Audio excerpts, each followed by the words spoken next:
오늘 하나님께서 우리에게 주신 말씀은 민수기 1장 47절에서 54절입니다. 민수기 1장 47절에서 54절까지 찾으셔서 함께 교독하겠습니다. 제가 먼저 47절 봉독합니다. 그러나 레위인은 그들의 조상의 지파대로 그 계수에 들지 아니하였으니 이는 여호와께서 모세에게 말씀하여 이르시되 너는 레위 지파만은 계수하지 말며 그들을 이스라엘 자손 계수 중에 넣지 말고 그들에게 증거의 성막과 그 모든 기구와 그 모든 부속품을 관리하게 하라. 그들은 그 성막과 그 모든 기구를 운반하며 거기서 봉사하며 성막 주위에 진을 칠지며 성막을 운반할 때에는 레위인이 그것을 걷고 성막을 세울 때에는 레위인이 그것을 세울 것이요 외인이 가까이 오면 죽일지며 이스라엘 자손은 막사를 치되 그 진영별로 각각 그 진영과 군기 곁에 칠 것이나 레위인은 증거의 성막 사방에 진을 쳐서 이스라엘 자손의 회중에게 진노가 임하지 않게 할 것이라. 레위인은 증거의 성막에 대한 책임을 질지니라 하셨음이라. 이스라엘 자손이 그대로 행하되 여호와께서 모세에게 명령하신 대로 행하였더라. 아멘. 어제 말씀을 보면 이스라엘 12지파에서 전쟁에 나갈 수 있는 그런 사람의 수를 계수한 것을 볼 수 있습니다. 근데 오늘 본문을 보니까 그 계수에서 레위 지파가 빠져 있습니다. 이렇게 제외되었다는 것은 무언가 구별이 있다는 얘기일 텐데요. 그 구별은 어디에서 기인한 것일까요? 출애굽기 32장을 보면 모세가 십계명을 받으러 시내산에 올라갔다가 내려오니까 이스라엘 백성들이 금송아지를 만들어 놓고 우상 숭배를 하게 되죠. 근데 그것을 이제 그 우상 숭배에 대한 처벌의 장면이 32장에 나옵니다.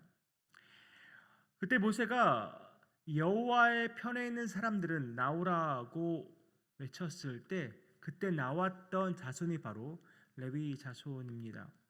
레위 자손은 하나님 편에서 모세를 통해서 하나님께서 하신 말씀에 순종하여서 약 3,000명 가량의 이스라엘 백성들을 죽입니다. 모세는 그 레위 자손들에게 각 사람이 자기의 아들과 자기의 형제를 쳤으니 오늘 여호와께 헌신하게 되었느니라. 그가 오늘 너희에게 복을 내리시리라 라고 말합니다. 따라서 레위 자손들은 그때부터 구별되어지고 하나님께 헌신되게 됩니다. 민수기 3장 12절을 보면 또 이렇게 말씀합니다. 보라 내가 이스라엘 자손 중에서 레위인을 택하여 이스라엘 자손 중에 태를 열어 태어난 모든 마지를 대신하게 하였은즉 레위인은 내 것이라. 이렇게 하나님께서 레위 지파를 구별하신 후에 그들에게 맡기신 일이 무엇입니까? 바로 오늘 본문 50절과 51절에서 그 답을 볼 수 있는데요. 그들에게 증거의 성막과 그 모든 기구와 그 모든 부속품을 관리하게 하라. 그들은 그 성막과 그 모든 기구를 운반하며 거기서 봉사하며 성막 주위에 진을 칠지며 성막을 운반할 때에는 레위인이 그것을 걷고 성막을 세울 때에는 레위인이 그것을 세울 것이요. 이렇게 레위인이 해야 될 직무들을 이렇게 설명해 놓고 있습니다. 또한 제사장의 역할을 감당하는 것도 레위 자손들에 한해서 그렇게 그 제사장들이 정해졌습니다. 이것을 오늘날로 표현하면 예배를 드리는 모든 일들을 바로 레위 자손들이 레위 지파에서 감당을 했다는 것이죠. 그렇다면 레위 지파가 이렇게 구별되어지고 평생을 예배를 위해서 살아갔다 하는 것이 과연 오늘을 살아가는 우리와는 어떠한 상관이 있을까요? 저와 여러분 예수를 믿기 전 우리는 어떤 사람들이었습니까? 예수를 알기 전, 예수를 영접하기 전 우리는 어떤 사람들이었습니까?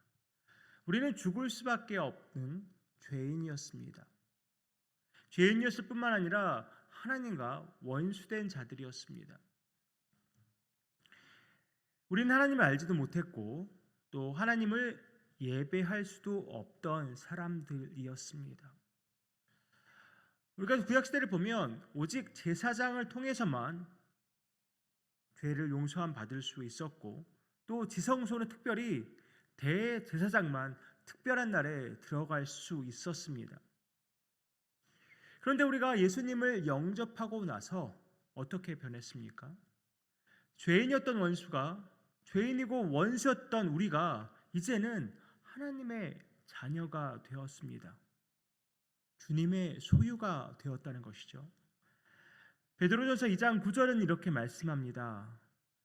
그러나 너희는 택하신 족속이요 왕같은 제사장들이요 거룩한 나라요 그의 소유된 백성이니 이는 너희를 어두운 데서 불러내어 그의 기이한 빛에 들어가게 하신 이의 아름다운 덕을 선포하게 하려 하심이라.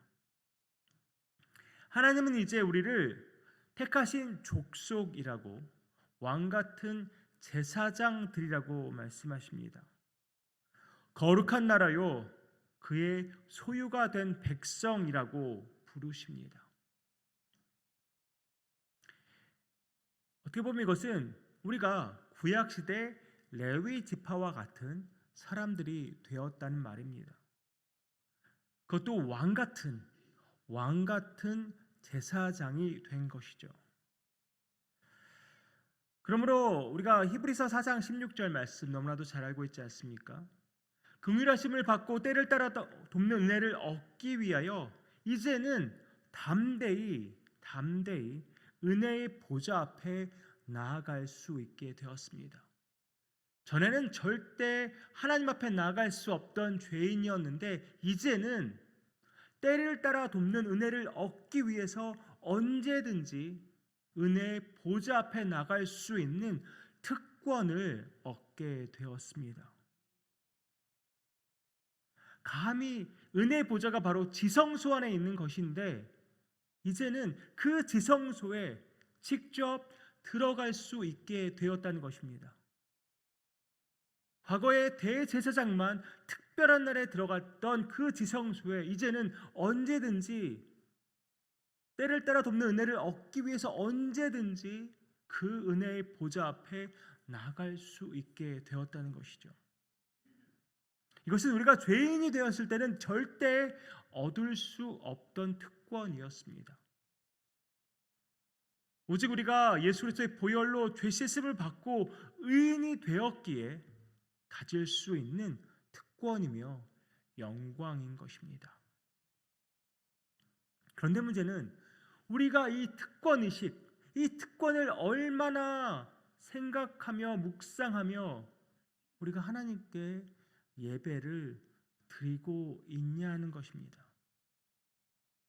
우리가 얼마나 우리의 주님께 참된 예배를 올려 드리고 있냐는 것입니다. 평생을 하나님을 예배하는 일에만 집중했던 레위인들처럼 우리 삶에서 예배를 최우선순위에 놓고 평생 예배자로 온전하게 살아가고 있냐는 것입니다. 우리가 가인과 아벨의 예배를 너무나도 잘 알고 있습니다. 하나님은 아벨의 제사는 받으셨지만 가인의 제사는 받지 않으셨습니다. 그 이유가 도대체 무엇일까요? 어떤 사람들은 아벨이 피의 제사를 드렸기 때문에 하나님이 받으셨고 가인은 곡식의 제사를 드렸기 때문에 하나님이 받지 않으셨다라고 단순하게 생각하지만 그것은 아닌 것 같습니다. 창세기 4장의 말씀을 보면 많은 것들이 설명되어 있지는 않지만 우리에게 중요한 힌트를 주고 있습니다. 양치는 자였던 아벨은 가장 소중한 양의 첫 새끼를 하나님께 바쳤습니다. 여기서 중요한 것은 가장 소중한 양의 첫 새끼를 바쳤다는 것입니다. 그냥 양을 바쳤다는 그 정도가 아니라 가장 소중한 양의 첫 새끼를 바쳤다는 것이 중요한 부분입니다. 그러나 성경은 농부였던 가인은 자신의 곡식 중 소중한 것, 가장 좋은 것을 드렸다는 표현은 나와 있지 않습니다. 그냥 곡식을 바쳤다라는 이야기만 나오고 있습니다. 따라서 하나님은 최고의 것, 최선의 것을 드린, 그것을 준비하고 드린 아벨의 제사만을 받으신 것입니다. 우리는 우리의 공예배를 어떻게 준비하고 드리고 있습니까? 제가 어제도 이재환 목사님이 잠깐 군 생활을 얘기한 건 아니지만 얘기했지만 제가 군에 있을 때 군단장 입취임식을 한 적이 있습니다. 군단장이 별이 3개입니다. 별이 3개. 근데 군단장이 입취임식을 하면 누가 와서 축사를 하겠습니까? 별 4개가 와서 축사를 합니다. 사실 수많은 사람들이 군생활을 하지만 별 3개, 별 4개를 직접 눈으로 보는 일은 드문데 하여간 군단에 별 4개 포스타가 온다고 하니까 이제 난리가 난 것이죠. 부대도 정비해야 하고 정말 사열도 정말 칼같이 잘 맞춰야 실수가 절대 용납되지 않는 그런 상황이었습니다. 정말 엄청난 시간을 투자해서 부대도 깔끔하게 단장을 하고 최대한 연습도 엄청나게 해서 실수가 없도록 준비를 했었습니다. 그래서 웬만한 군단에 있다고 해도 군단가를 잘 알지 못하지만 군단가를 당연히 이제 입취임식 불러야 하니까 군단가도 또 외워서 부르게 되고, 그리고 그 포스타 그분이 제가 어떤 옷을 어떤 군화를 신었는지 볼 일은 만무하지만 제가 갖고 있는 최고의 가장 깔끔하고 깨끗한 군복과 군화를 준비하고 광을 낸 다음에 그 입취임식에 갔었던 기억이 있습니다. 정말 한치의 실수도 용납되지 않는 상황이라서 정말 긴장을 했던 그런 생각이 듭니다. 그런 일은 없겠지만 이번 주에 우리 교회 대통령이 방문한다면 우리는 어떠한 준비와 그런 마음가짐으로 예배를 드리게 될까요? 그런데 성도님들, 우리가 예배하는 하나님은 대통령 정도가 아닙니다. 이 세상 누구와도 비교할 수 없는 정말 위대하신, 이 세상 만물을 창조하시고 우리를 창조하신, 그리고 이 세상을 다스리고 계시는, 우리를 구원하신 하나님을 예배하는 것입니다. 우리의 왕 되신 하나님을 예배하는 것입니다. 우리가 하나님을 은혜 하나님, 자비의 하나님, 당연히 맞습니다. 은혜 하나님이고 자비의 하나님이지만 그렇다고 해서 우리가 함부로 대할 수 있는 분이 절대 아니라는 것입니다. 최고의 예배를 올려드리기 위해서, 각자가 정말 최선을 다해서 우리의 마음도 준비하고 정말 그 예배 그 순간순간이 최고의 것이 되기 위해서 온 마음과 정성을 다해야 하는 것입니다. 또 우리가 가인과 아벨의 제사에서 간과하지 말아야 될 것이 있는데요. 창세기 4장 4절과 5절을 보면 여호와께서 아벨과 아벨의 제사는 받으셨지만 가인과 가인의 제사는 받지 않았다고 말씀하십니다. 그저 제물만을 받지 않은 것이 아니라 가인 자체를 받지 않으셨다고. 아벨은 받으셨지만 아벨은 아벨과 아벨의 제물까지 다 받으셨지만 가인에게는 가인도 받지 않으시고 가인의 제물도 받지 않으셨다고 말씀하십니다. 이것은 굉장히 중요한 의미가 있습니다. 가인이 제물을 들고 오는 그 순간만을 하나님께서 보신 것이 아니란 겁니다. 가인의 평상시 일상의 삶이 온전치 못했기 때문에, 하나님 앞에 합당치 못했기 때문에 하나님은 그 가인과 그 가인의 제물을 받지 않으셨던 것입니다. 그러니까 심지어 가인이 아벨처럼 가장 소중한 양의 첫 새끼를 드렸을지라도 하나님은 가인의 제사를 받지 않았을 거라는 말입니다. 이것은 오늘을 살아가는 우리에게도 동일하게 적용되는 것이 아닌가 싶습니다. 우리가 아무리 최고의 예배, 완벽한 예배를 준비했을지라도 정말 화려한 예배, 정말 영광스러운 예배를 우리가 준비하고 계획하고 하나님 앞에 올려드렸을지라도 우리의 삶이, 우리의 일상의 삶이 엉망이라면 하나님은 그 예배 받지 않으신다는 것입니다. 우리의 온전치 못한 삶을 통해서 우리가 올려드린 그 예배를 하나님은 받지 않으신다는 것입니다. 우리가 너무나도 잘 아는 로마서 12장 1절 말씀이 이렇게 말합니다. 그러므로 형제들아 내가 하나님의 모든 자비하심으로 너희를 권하노니 너희 몸을 하나님이 기뻐하시는 거룩한 산 제물로 드리라. 이는 너희가 드릴 영적 예배니라. 우리가 하나님께 드려야 할 것은 우리 자신의 몸입니다. 단순히 신체를 말하는 것이 아니라 우리의 모든 것, 우리의 전 영역을 말합니다. 우리의 인격과 우리의 일상의 모든 삶을 하나님께 드려야 한다는 것입니다. 우리가 함께 모여서 이렇게 예배드리는 그 공예배뿐만 아니라 우리가 매일매일 살아가는 그 일상의 삶이 주님께 기쁨이 되는 예배가 되어야 한다는 것입니다. 오늘 구별되어서 평생을 하나님만 예배했던 그거 예배를 위해서 힘썼던 레위인들과 우리 자신을 비교해 보았습니다. 아까도 말씀드린 것처럼 우리는 주님의 왕 같은 제사장들입니다. 우리는 왕 같은 제사장들입니다. 왕 같은 제사장들로서 진정한 예배를 하나님께 올려드릴 것을 다짐하는 시간 되었으면 좋겠습니다. 하나님을 경외하면서 그분의 뜻에 합당한 삶을 살기로 다시 한번 결단하는 시간 되었으면 좋겠습니다.